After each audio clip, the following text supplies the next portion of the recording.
About this science. Why it's so important for you to learn science? Because I want to go into studying science, criminology. I have to understand every science there is, whether it's biology, chemistry, it's all that. I gotta understand it. So I have a chemistry teacher, and he not finna play with us. If you decide you don't want to learn, okay, guess what? Don't matter what you think. You come to school to learn, so you gonna learn. So I'm gonna get you with the four states of matter. This man is so contradicting. Like, oh my goodness. I literally have the answer in my head. Tell him the answer. Then we have a conversation. Like, I can raise my hand. He calling me. We have a conversation over the classroom. So everybody listening. So if they have questions, like I asked the question they already asked, right? We say it. So I'm like, okay, I say the answer. So he started asking me questions about my answer to make it specific, to specify my answer, all this other stuff. And it confuses me to the point where I change my answer to something else. Just for him to give me more information that I take in, and I'll be like, so it's the first thing I said. And he'd be like, yes, I just wanted to pick your brain and make you think. So I'm just like, okay. I'm going to hit you with the four states of matter. Yes, four states, not three. It's gas, liquid, plasma, and solid. Solid is, that's a fixed what? It has a fixed volume, has a fixed shape, and yeah, that's it. So that means that this, since it's solid, it's not gonna break, it's not gonna Mm-hmm. melt, it's not gonna do none of that. Like, the shape is a rectangular prism, somewhat flat rectangular prism. And the volume will be length times width times height. And we're not going to do that right now because I don't have a ruler. So, anyways, that's solid. Liquid. That does not have a fixed shape and it does not have a fixed volume.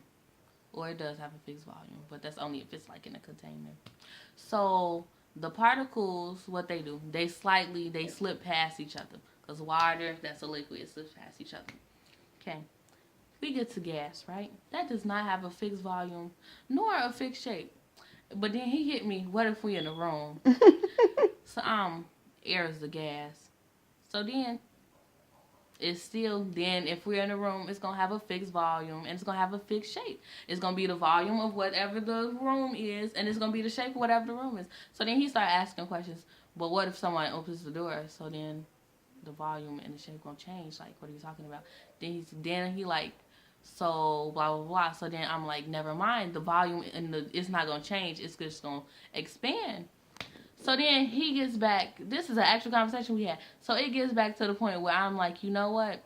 If we in a room, I done changed my answer. I done said that, okay, air, that's a gas, but it does have a fixed volume or shape if it's in the room. That's why I said the first time. Then I changed it because he's talking about what if you open the door, what if you do this, what if you do this. Change the environment that it's in. I'm like, okay, then it doesn't have a fixed volume or shape, right? Wrong. Okay, if you close the door in this room right now, all the air in here is going to be the shape of this room, the volume of this room. If you open it, then it's not going to be that. And that was my first answer. So he done asked me all these questions that told me all this extra information that I didn't need to know to confuse me just for me to go back to my first answer, which was correct. And if you don't, and this is, look, literally, I have his class for like an hour, 2 minutes. This happens at least 6 times a day. Because my class, they don't participate. They don't care about their chemistry grade. But I feel like I'm scared of the unknown.